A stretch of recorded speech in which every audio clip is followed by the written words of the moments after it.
আমি কয়েক বছর আগে শ্রীলঙ্কায় গেলাম, কলম্বো, শ্রীলঙ্কার রাজধানী। আমি যে শহরটায় ছিলাম, সন্ধ্যায় বেরোনোর সময় দেখি, সন্ধ্যা মানে রাত 9টার দিকে বেরোনোর সময় দেখি হোটেলের সামনে রাস্তা কাটছে, কি যেন একটা গ্যাসের লাইন কিসের ঝামেলা হয়েছে, কাটছে।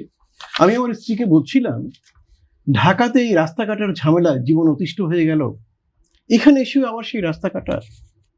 যাই হোক, আমরা ঘন্টাখানেক পরে ফিরলাম, রাস্তা ওরা কাটছে, দেখছে কি যেন। সকালবেলা যখন বের হব 9টার সময়, দেখি যে রাস্তাটা কাটা হয়েছিল পুরোটা ঠিক করা। আমার মতো বাঙালির জন্য তো এটা একটা বিস্ময় যে সন্ধ্যায় রাস্তা কেটে ভোরের মধ্যে সেটি কাজটা শেষ করে আবার ঠিকঠাক করে দিয়েছে, পিচ ঢালা করে দিয়েছে। এটা তো ঢাকায় আমি কেন, কেউ দেখে নাই, তাই না? তাহলে কিভাবে হলো? তখন আমি একটু খোঁজ দিলাম, সেখানে যেটি জানলাম, রাস্তার যে কর্তৃপক্ষ কাটছে তাকে সিটি কর্পোরেশনের কাছ থেকে অনুমোদন নিতে হয়। আমাদের এখানে অনুমোদন নিতে হয়, তবে সিটি কর্পোরেশন অনুমোদন দেয় সে রাতে ধরা গেল 10টা থেকে ভোর 5টা পর্যন্ত কাজ করবে, তার মানে 7 ঘন্টা। এই 7 ঘন্টার মধ্যে সে ততটুকুই রাস্তা কাটবে যতটুকু 7 ঘন্টার মধ্যে সে ঠিকঠাক করে দিতে পারে।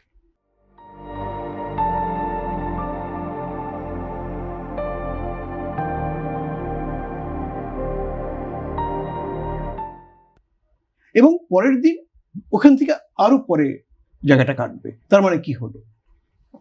কাজটার অগ্রগতি হলো, কিন্তু কোনো নাগরিকের ভোগান্তি হচ্ছে না। আচ্ছা, এটা কেন হলো?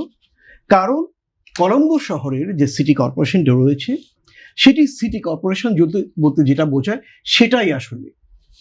ঢাকাতে এই যে সিটি কর্পোরেশন, সিটি গভর্নমেন্টের কথা প্রথম তুলেছিলেন, আমি যতদূর মনে করতে পারি, মেয়র হানিফ সাহেব। তারপর কিন্তু বুড়িগঙ্গার পানি কতটা দূষিত হয়েছে এটা আমরা মেপে বের করতে পারি, কিন্তু সিটি কর্পোরেশনের ধারণার কতটা অগ্রগতি ঘটেছে এটা কিন্তু কেউ খুঁজে বের করতে পারবে না, কারণ বরঞ্চ পিছিয়ে গিয়েছে।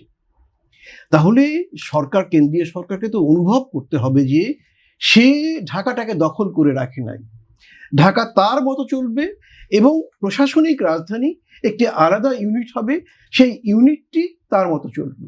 যেমন ধরুন, ঢাকাতে ক্যান্টনমেন্ট কি? ঢাকা সিটির ভেতর একটা স্বায়ত্তশাসিত ইউনিট, অথবা বসুন্ধরা আবাসিক এলাকা, ঢাকা সিটি কর্পোরেশনের ভেতরে একটি শাসিত আবাসিক ইউনিট। তেমনি কেন্দ্রীয় গভর্নমেন্ট যদি রাজধানীতে থাকে, তাহলে সেটি একটি আলাদা স্বায়ত্তশাসিত ইউনিট হবে।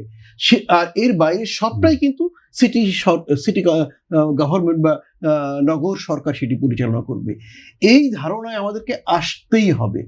যতদিন আমরা না আসবো, ততদিন এই যে দোষারোপের খেলা, কেন্দ্রীয় সরকার বলবে সিটি কর্পোরেশন কিচ্ছু করে না, সিটি কর্পোরেশন বলবে আমরা কি করবো, আমরা তো ঢাল তরোয়ালহীন বিধিরাম সর্দার, আমাদের তো কিছু করার নাই।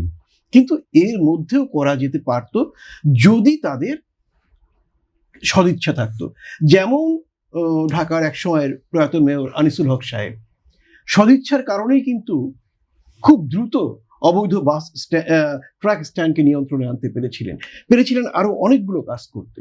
তার মানে 4টা বিষয় কাজ হচ্ছে: কেন্দ্রীয় সরকারের নীতিগত দুর্বলতা, কেন্দ্রীয় সরকারের আন্তরিকতা ঢাকাকে সিটি গভর্নমেন্ট হিসেবে গড়ে তোলা, আর যারা নগরের দায়িত্বে এসছে নির্বাচন বা নানাভাবে, তাদের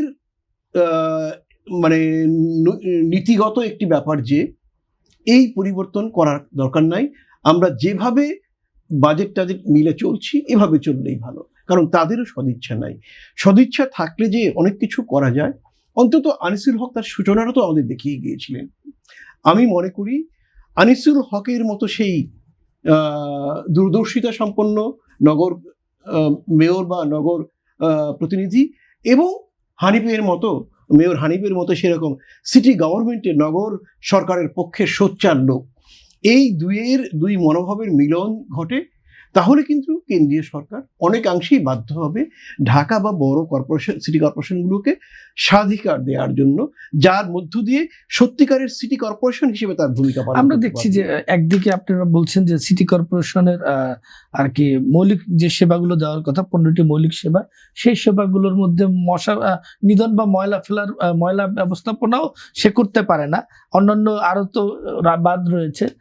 এরপরও দেখছি যে আমরা ডে বাই ডে ঢাকা শহরকে বড় করবার একটা প্রচেষ্টা আছে। হ্যাঁ, এই প্রচেষ্টাকে আপনারা কিভাবে দেখেন? আচ্ছা, এটি তো হতে পারে না। বাংলাদেশকে ঢাকা শহরের ভেতরে ঢুকানো যায় না তো।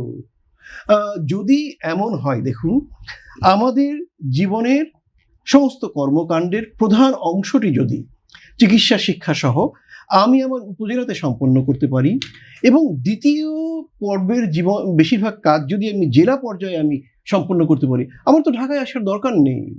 এখন তো একজন মানে কোন কাজে ঢাকায় আসতে না হয়, সব কাজেই ঢাকায় আসতে হয়। এটা তো হতে পারে না। যদি আমরা জেলাগুলিকে ক্ষমতায়িত করতে পারি, জেলা পরিষদকে ক্ষমতায়িত করতে পারি, উপজেলা পরিষদকে ক্ষমতায়নটা দিতে পারি, তাহলে দেখেন ইউনিয়ন পরিষদ মিনি পার্লামেন্ট, পার্লামেন্টের মতো ইউনিয়নের ভেতরে কাজ করবে।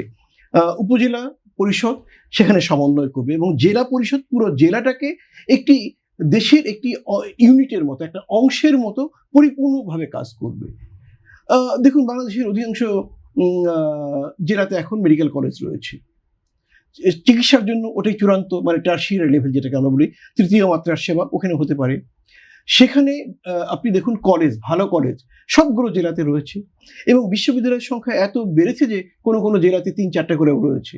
অতএব যদি ওই জায়গাগুলোকে আমরা উন্নত করতে পারি, মানসম্পন্ন করতে পারি। এবং আরেকটা ব্যাপার, আমাদের রাজনৈতিক নেতাদের মধ্যে যেমন ঢাকাকে দখল করতে পারলেই বাংলাদেশ দখল করা যায়, ঢাকায় দখল করে লোক সমাবেশ ঘটালেই সরকারের পতন ঘটানো যায়, এই জায়গা থেকে তো বেরিয়ে আসতে হবে। প্রত্যেকটা জেলা মিলে যদি আমরা জেলাগুলিকে স্বয়ংসম্পূর্ণ করি, এবং রাজধানী ওয়াশিংটনের মতো একটি শুধু প্রশাসনিক রাজধানী হিসেবে কাজ করবে, এখানে কারো কোনো কাজ থাকবে না, এবং আমাদের এমপি সাহেবরা তারা স্থানীয় উন্নয়ন কর্মকাণ্ডের সাথে যুক্ত থাকবে না, অর্থাৎ তারা আইন প্রণয়ন করবে, উন্নয়নের সাথে যুক্ত থাকবে উপজেলা চেয়ারম্যান বা জেলা চেয়ারম্যান। তাহলে দেখেন, সরকার অতি দ্রুত যেমন দেশটাকে ভালোর দিকে নিতে পারবে, তেমনি ঢাকার দিকে ধেয়ে আসা সমস্ত শ্রেণীর মানুষকে কিচ্ছু বলতে হবে না, এমনিতেই তারা স্ব উপজেলা জেলায় ফেরত যাবে।